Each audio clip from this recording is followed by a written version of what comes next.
다 함께 사도신경으로 우리의 신앙을 고백합니다.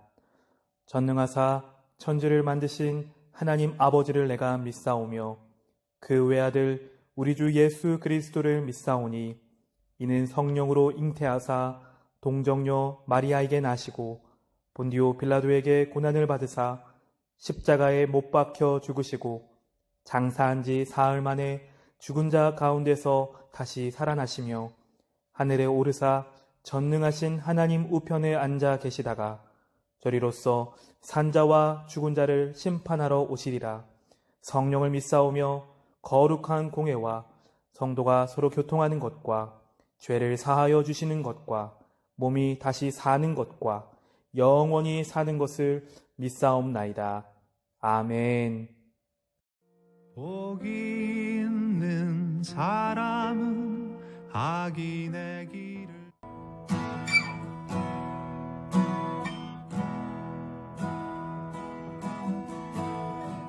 내게로부터 눈을 들어 주를 보기 시작할 때 주의 일을 보겠네. 내 작은 마음 돌이키사 하늘에 꿈꾸게 하네. 주님을 볼 때 모든 시선을 주님께 드리고 살아계신 하나님을 느낄 때 내 삶은 주의 역사가 되고 하나님이 일하기 시작하네. 성령이 나를 변화시켜 모든 두려움 사라질 때 주의 일을 보겠네. 방패한 땅 가운데서 주님 마음 알게 되리. 주님을 볼 때 모든 시선을 주님께 드리고 전능하신 하나님을 느낄 때 세상은 주의 나라가 되고 하나님이 일하기 시작하네. 모든 시선을 주님께 드리고 전능하신 하나님을 느낄 때 세상은 주의 나라가 되고 하나님이 일하기 시작하네.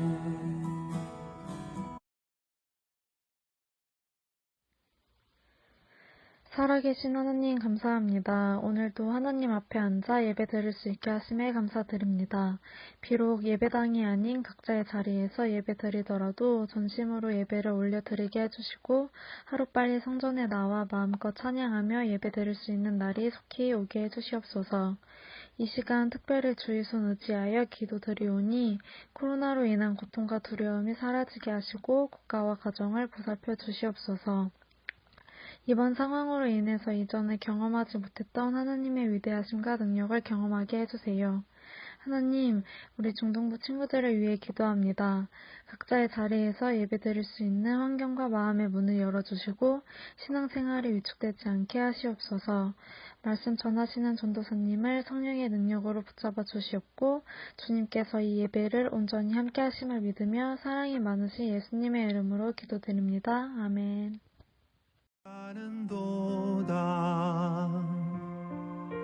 그는 시냇가에 심은 나무. 시편 1편 1절에서 6절까지 말씀입니다. 복 있는 사람은 악인들의 꾀를 따르지 아니하며 죄인들의 길에 서지 아니하며 오만한 자들의 자리에 앉지 아니하고 오직 여호와의 율법을 즐거워하여 그의 율법을 주야로 묵상하는도다. 그는 시냇가에 심은 나무가 철을 따라 열매를 맺으며 그 잎사귀가 마르지 아니함 같으니 그가 하는 모든 일이 다 형통하리로다. 악인들은 그렇지 아니하며 오직 바람에 나는 겨와 같도다. 그러므로 악인들은 심판을 견디지 못하며 죄인들이 의인들의 모임에 들지 못하리로다. 무릇 의인들의 길은 여호와께서 인정하시나 악인들의 길은 망하리로다. 아멘. 그는 시냇가에 심은 나무가 샬롬. 네, 사랑하고 너무나도 보고 싶은 우리 덕속의 중등부 친구들 반갑습니다. 어떻게 다들 지난 한 주도 평안한 한 주 보냈나요? 네, 오늘 이렇게 영상으로 예배에 참석한 우리 모든 친구들 한 사람 한 사람을 우리 예수님의 이름으로 사랑하고 환영합니다. 네, 이제 어제하고 그저께 금요일이었죠? 이렇게 이틀에 걸쳐서 전도사님과 우리 선생님들이 미리 준비한 선물을 가지고 여러분의 가정을 방문했습니다. 여러분이 미리 제출해준 그 신청서를 토대로 어떤 친구들은 얼굴을 직접 본 친구도 있고요. 또 어떤 친구들의 집에는 이제 문 앞이나 우편함에 이제 선물만 살짝 놓고 왔었는데요. 2달 만에 우리 친구들 얼굴을 직접 보고 만나고 교제하다 보니까 너무너무 반갑더라고요. 자, 비록 우리가 얼굴 보지 못한 친구들도 개중에 있는데 여러분, 우리가 다시 만나서 지금 이곳 중등부 예배당에서 함께 모여 예배하는 그날까지 여러분 하나님 늘 이 자리에서 예배하고요. 또한 매일의 삶 가운데 우리 주님과 늘 동행함으로 날마다 승리하고 또한 건강한 모습으로 다시 만나기를 같이 기도하며 기대했으면 좋겠습니다. 오늘 전도사님과 함께 읽은 시편 1편 1절에서 6절까지 말씀을 토대로 행복한 사람이란 제목으로 잠시 말씀의 은혜를 나누도록 하겠습니다. 여러분, 오늘 설교를 시작하면서 전도사님이 먼저 좀 질문 한 가지 던지고 여러분 설교를 시작하겠습니다. 마음속으로 한번 대답해 보세요. 여러분은 언제 행복하세요? 네, 첫 번째 질문입니다. 자, 이어서 두 번째 질문은 최근에 가장 행복했던 순간은 언제였나요? 네, 한번 생각해 보고 마음속으로 대답해 보기를 바랍니다. 전도사님의 경우를 좀 소개하고자 합니다.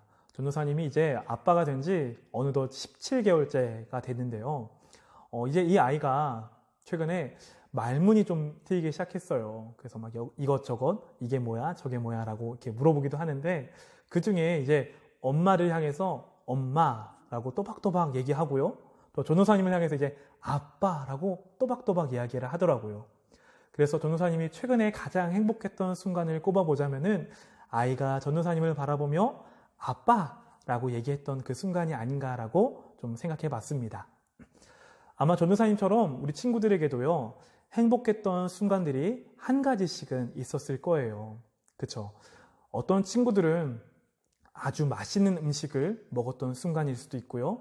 또 어떤 친구들은 친한 친구와 함께 재밌는 곳, 또 재밌는 곳에 놀러 가서 재밌는 추억을 쌓았던 것일 수도 있고요. 또 요즘처럼 날씨 되게 좋잖아요. 그래서 요즘처럼 밖에 나가서 오랜만에 햇빛도 쬐고 또 바깥 공기도 쐬면서 산책하는 순간일 수도 있을 거라 생각해 봅니다. 자, 여러분, 여기서 그렇다면요, 우리가 한 걸음 좀 더 나아가서 좀 깊이 좀 생각해 봤으면 좋겠습니다.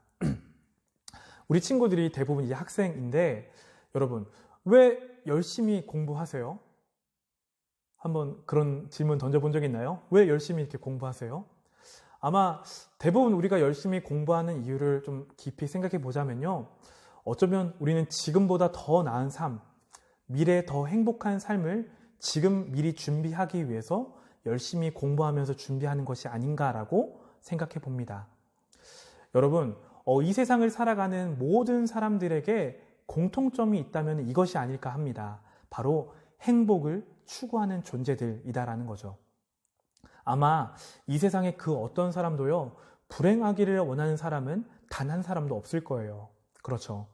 자, 여러분, 사실 이 하나님의 말씀인 성경도요, 우리 인간의 행복에 아주 깊은 관심을 보이고 있는데요. 여러분, 성경 속에 복이라는 단어가 몇 번 등장하는지 아세요? 성경 프로그램을 찾아보면요, 무려 333번이나 등장한다고 합니다. 자, 그리고요, 오늘 우리가 함께 읽은 이 시편이라는 시 안에서도요, 무려 26번, 그러니까 26회나 등장하고 있습니다. 굉장히 많이 등장하고 있죠? 자, 이 말은 곧 하나님께서 우리 인간 모두가요, 하나님께서 주시는 복을 누리기를 원하신다라는 말이라고 생각해 봅니다. 자, 몇 주 전에 우리가 예수님의 부활을 기념했듯이 예수님께서 이 땅에 오신 이유가 무엇이냐? 바로 죄로 인해 영원히 죽을 수밖에 없는, 영원히 불행할 수밖에 없는 여러분과 전도사님과 같은 이 인간들에게 이게 진짜 행복이 뭔지, 참 행복이 무엇인지를 알려주시기 위해서, 그리고 우리에게 직접 주시기 위해서 오셨다라는 사실을 우리는 기억해야만 합니다. 바로 오늘 우리가 함께 읽은 시편 1편은요, 진짜 행복한 사람은 누구인가에 대해서 소개하고 있습니다. 자, 우리가 함께 읽은 이 하나님의 말씀에 우리 모두 귀를 기울이며 성경이 가르쳐주는 진짜 행복은 무엇인지에 대해서 우리가 함께 살펴보길 원하는데요. 우리 먼저 1절에서 3절까지의 말씀을 같이 성경책을 열고 읽도록 하겠습니다. 복 있는 사람은 악인들의 꾀를 따르지 아니하며 죄인들의 길에 서지 아니하며 오만한 자들의 자리에 앉지 아니하고 오직 여호와의 율법을 즐거워하여 그의 율법을 주야로 묵상하는 도다. 그는 시냇가에 심은 나무가 저를 따라 열매를 맺으며 그 잎사귀가 마르지 아니함 같으니 그가 하는 모든 일이 다 형통하리로다. 아멘.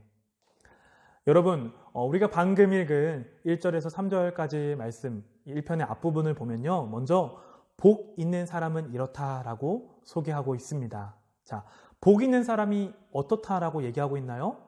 자, 그렇죠. 악인들의 꾀를 따르지 아니하며 죄인들의 길에 서지 않고 오만한 자들의 자리에 앉지 않는 사람이다라고 말하고 있습니다. 여러분, 여기서 말하는 이 복 있다라는 말의 원래 의미는요, 찾아보니까 행복한 사람이다, 그러니까 행복하다라는 의미가 담겨 있더라고요.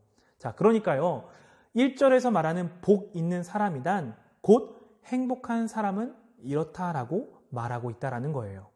자, 그런 사람들을 두고 어떻게 말하고 있냐? 악인들의 꾀를 따르지 않고 죄인들의 길에 서지 않고 오만한 자들의 자리에 앉지 않는다라고 소개하고 있어요.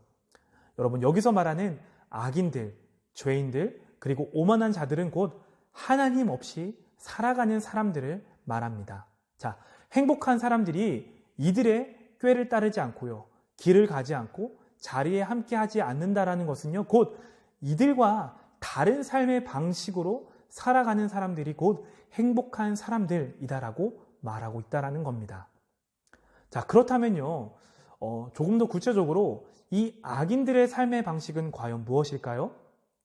그것은 전도사님 앞서 말한 것처럼 하나님 없이 살아가는 삶의 방식을 두고 말합니다. 여러분, 앞서 얘기했던 것처럼 우리 인간들은요, 행복한 삶을 위해서 살아가는 존재들이에요. 역사적으로 살펴보거나 시대마다 모습과 방법만 달랐을 뿐 결국 모든 인간들은요, 궁극적으로 추구했던 삶의 모습은 바로 행복한 삶이었다라는 겁니다. 어떤 사람들은요, 이상적인 사회 구조, 사회 시스템을 만들어 놓으면은 그 시스템이 우리 인간들에게 행복을 가져다 줄 거라 얘기했어요. 또 어떤 사람들은요, 과학기술이 발전하게 되면은 발전한 과학기술로 인해서 우리 인간은 더욱더 행복해질 것이다라고 주장했습니다. 하지만 여러분, 우리가 이 코로나19 사태를 겪으면서 아주 철저히 깨닫고 있는 것처럼 아무리 과학기술이 발전한다 할지라도 우리 인간들은요, 작은 바이러스 앞에서 속수무책으로 넘어지고 쓰러지고 마는 연약한 존재라는 것을 우리는 깨닫게 됩니다.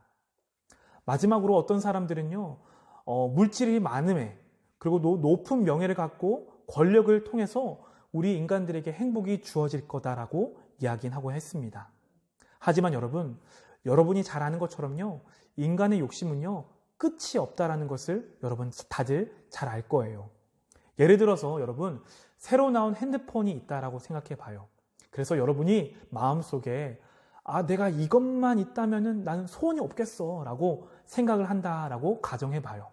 자, 그래서 이 핸드폰을 내 손에 쥐게 되었는데요. 여러분, 이 행복의 유통기한이 과연 언제까지 유지될까요?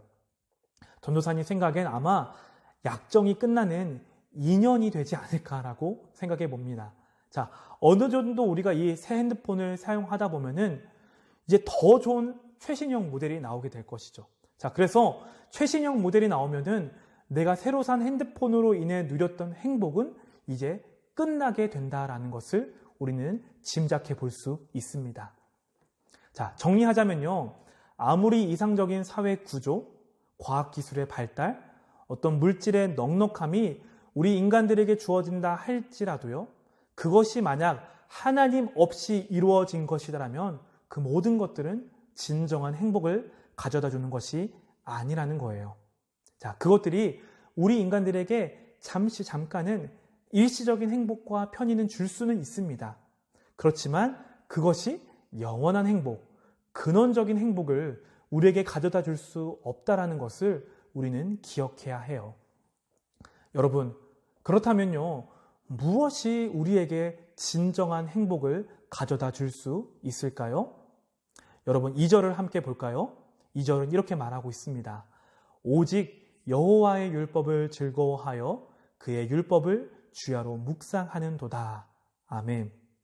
여러분, 뭐라고 말하고 있습니까? 성경이 가르쳐주는 진짜 행복의 근원은 이 세상이 말하는 다른 어떠한 것이 아니라 바로 오직 여호와 하나님의 율법, 하나님의 말씀에 있다라는 사실을 우리는 주목해서 봐야만 합니다.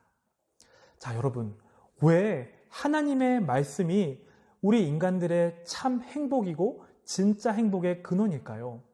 그것을요, 시인은 3절에 비유로 이렇게 설명하고 있습니다. 자, 이어지는 말씀도 같이 볼게요. 그는 시냇가에 심은 나무가 철을 따라 열매를 맺으며 잎사귀가 마르지 아니함 같으니 그가 하는 모든 일이 다 형통하리로다. 아멘. 자, 시인은 그 대답을 비유로 이렇게 설명하고 있습니다. 여러분, 머릿속에 지금 한번 전도사님 말하는 그 모습들을 그림을 한번 그려보면서 말씀을 들어보길 바랍니다. 자, 이제 졸졸졸졸 흐르는 시냇가가 있습니다. 자, 그 옆에 커다란 나무 한 그루가 있다라고 머릿속에 한번 떠올려 보세요. 자, 그런데 이 나무의 특징이 어떤가요? 이 나무는요, 계절을 따라 열매를 많이 맺는 나무고요. 잎사귀가 마르지 않는 나무다라고 말하고 있어요. 여러분이 잘 아는 것처럼 나무가 튼튼하게 자라고 많은 열매를 맺기 위해서 중요한 일은요, 뿌리를 어디에 깊숙하게 내리는가가 매우 중요한 일입니다. 그런데 이 나무를 두고요, 시인은 조금 더 구체적인 특징을 말하고 있어요. 그 나무가 어떤 나무냐? 바로 시냇가에 심은 나무다라고 말하고 있습니다. 여러분, 이것이 무슨 말인가요? 자, 쉽게 말해서 이 나무는요, 처음부터 시냇가에 있었던 나무가 아니라는 얘기예요. 그러니까 어떤 누군가가 어떤 목적을 가지고 이제 시냇가 옆에다 옮겨 심은 나무가 바로 이 나무인데, 시냇가 옆에 심어졌기 때문에 이제 때마다 많은 열매를 맺고 형통하게 되는 복이 이 나무에게 주어졌다라고 시인은 말하고 있다라는 거죠. 여러분, 이것은 마치 하나님과 우리 인간의 관계를요, 한 폭의 아름다운 그림 언어로, 그림 이미지로 그려놓은 것 같은 장면입니다. 앞서 전도사님이 이런 질문을 던졌습니다. 왜 하나님의 말씀이 우리 인간들에게 참 행복의 근원일까요? 라는 질문이었어요.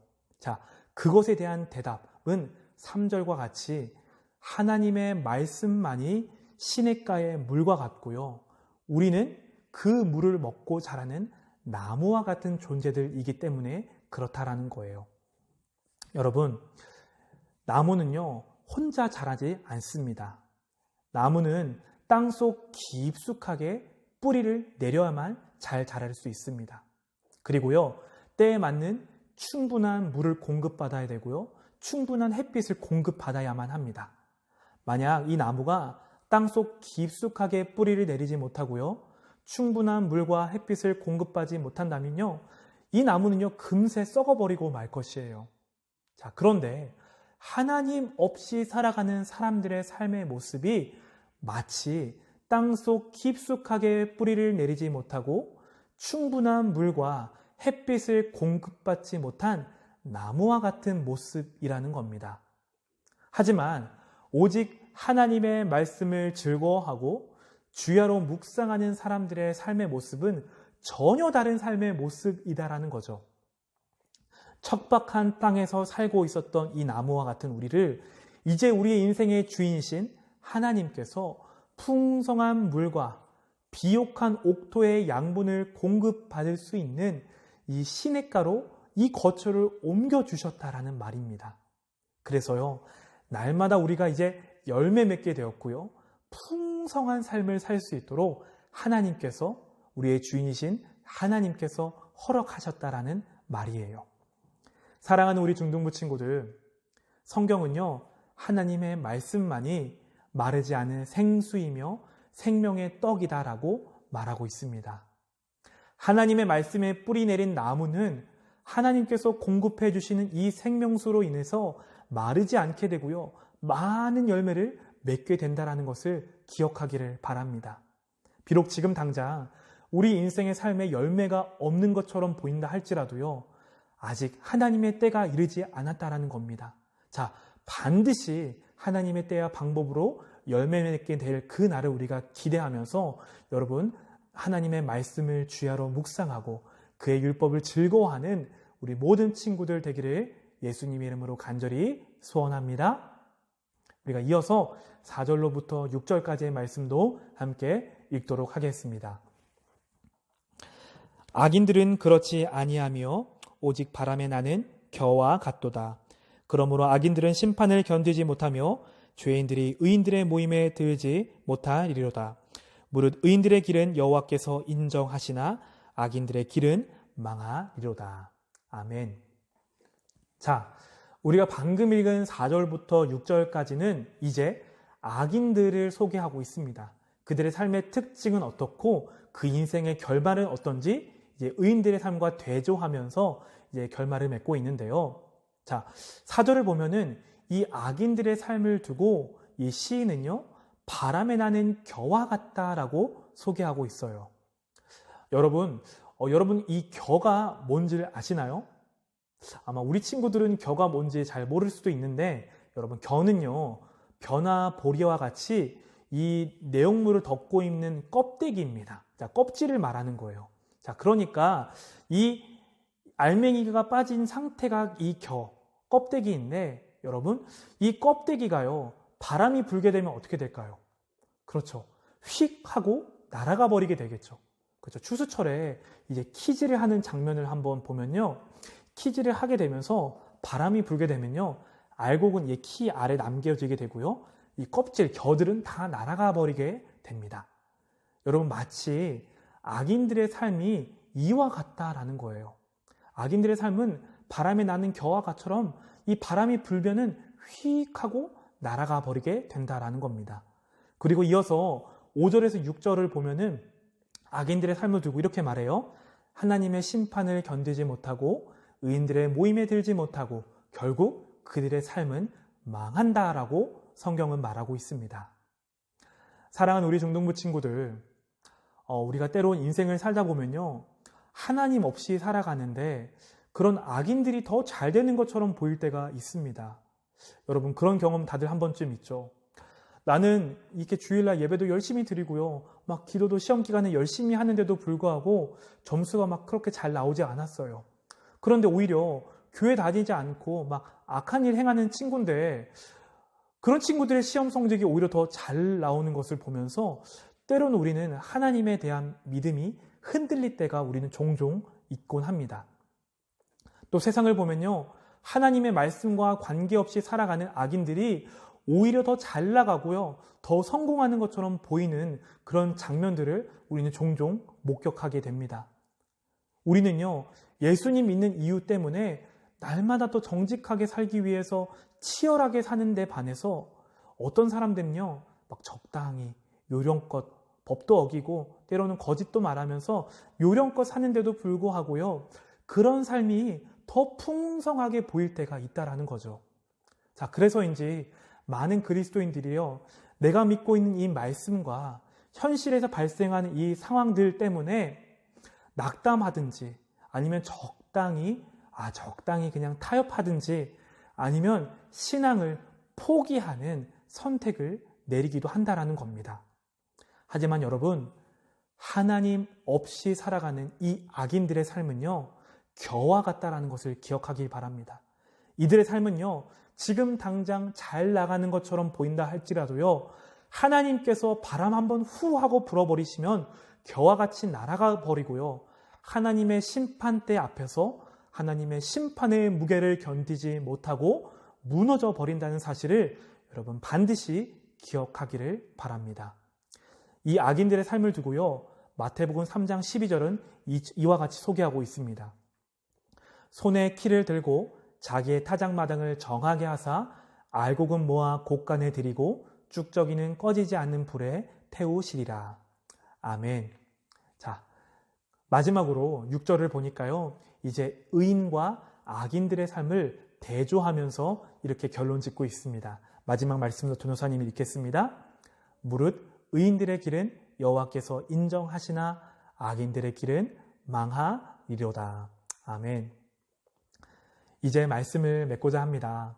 사랑하는 우리 중등부 친구들, 여러분, 우리가 스포츠 경기에 참여한 선수가요, 이 경기에서 승리하기 위해서는요, 경기의 과정과 결과를 심판이 인정해야만 합니다.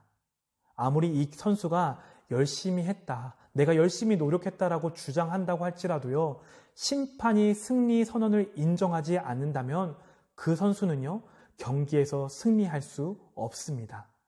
이것은요, 마치 우리의 인생과도 같다라고 생각해 봅니다.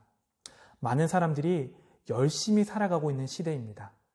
하지만 여러분, 그 열심의 노력이 열매를 맺기 위해서는요, 그것을 인정해 주시는 분의 판정이 필요하다라는 거죠.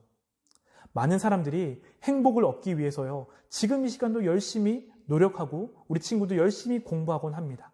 하지만 무엇이 정작 진정한 행복을 주는 것인지, 그리고 누가 우리의 인생의 그 열심, 그 노력들을 인정해 주시는지 모른 채 그저 열심히만 살아간다는 것이 바로 문제의 원인이라는 거죠. 우리 인생의 심판자이신 하나님께서는요, 하나님의 말씀을 즐거워하고 그분의 말씀을 주야로 묵상하는 의인들의 삶을 인정하고 계십니다. 그리고요, 그들의 삶을 마치 시냇가에 옮겨 심어진 나무와 같이 날마다 열매 맺게 하시고요, 풍성한 삶으로 인도하실 것입니다. 반대로 악인들은 지금 당장 잘 나가는 것처럼 보인다 할지라도, 지금 당장 성공하는 것처럼 보인다 할지라도 그 성공은요, 하나님의 숨결 한 번에 날아가 버리는 겨처럼 날아가 버리고 무너지게 된다라는 것입니다. 전도사님은요, 소망합니다. 우리 중등부 친구들 모두가요, 행복을 쫓아가는데 인생을 허비하는 것이 아니라 진정한 행복을 주시는 하나님, 곧 그분의 말씀 안에 거하는 인생들 모두가 되기를 바랍니다. 그래서요, 하나님께서 공급해 주시는 진정한 행복을 날마다 맛보고 누리며 날마다 열매 맺는 그러한 인생들로 살아가기를 주님의 이름으로 간절히 소원합니다. 살아계신 하나님 아버지, 오늘도 하나님 말씀을 우리 공동체 위에 허락해 주셔서 감사합니다. 특별히 5월 한 달 이 시편의 말씀을 통하여 하나님의 말씀의 풍성함과 그 깊이를 깨닫는 시간을 허락해 주시니 감사합니다. 주님, 오늘 말씀과 같이 진정으로 행복한 사람은 하나님 없이 살아가는 악인들의 삶의 방식이 아닌 우리의 창조주이신 여호와 하나님의 율법을 즐거워하고 그분의 율법을 주야로 묵상하는 사람들임을 알게 되었습니다. 혹시나 행복을 바라보는 우리의 관점이 세상이 말하는 행복과 같이 무언가를 더 많이 소유하는 것에서, 그리고 더 높은 곳에 올라가는 것에서 있었다고 생각했다라면 이 시간 우리의 잘못된 생각이 아닌 하나님의 말씀을 기준으로 교정되는 시간 될 수 있도록 주님 우리를 친히 인도하여 주시옵소서. 그래서 인생의 진정한 행복은 우리의 소유의 넉넉함에 있는 것이 아니라 오직 하나님의 말씀 안에서만 주어진다라는 사실, 이 진리를 우리의 심령한 깊숙한 곳에 각인되는 시간 될 수 있도록 주님 은혜를 베풀어 주시옵소서. 그래서 우리 친구들이 지금 당장은 눈에 보이는 악인들의 성공을 부러워하지 않게 하시고, 지금 당장 열매가 없는 모습이라 할지라도 생수의 근원이신 하나님의 시냇가에 뿌리를 깊게 내려 하나님의 때와 방법으로 풍성한 열매를 맺으며 잎사귀가 마르지 않는 하나님께서 인정받는 복된 인생들로 살아가는 축복을 우리 가운데 허락하여 주시옵소서. 주님, 하나님의 은혜 가운데에 이 코로나19 바이러스가 더 이상 확산되지 않도록 보호하여 주시니 감사합니다. 하루속히 이 모든 상황이 종식되어서 우리의 일상이 회복되게 하시고, 또한 우리 중등부 공동체가 함께 모여서 하나님께 마음껏 예배하는 그 날이 속히 올 수 있도록 하나님 우리 가운데 은혜를 베풀어 주시옵소서. 또한 소원하는 것은 몸이 아픈 친구들, 마음이 아픈 친구들, 부모님과 친구들과 관계가 깨어진 친구들, 그래서 고민하는 친구들이 있다면은 하나님, 이런 친구들에게 지금 이 시간 하늘로부터 내려오는 평안함과 위로와 치료의 은혜를 주님 친히 허락하여 주시옵소서. 이 모든 말씀 우리의 삶을 지키시고 가장 좋은 길로 날마다 인도하고 계시는 살아계신 예수 그리스도의 이름으로 간절히 기도합니다. 아멘.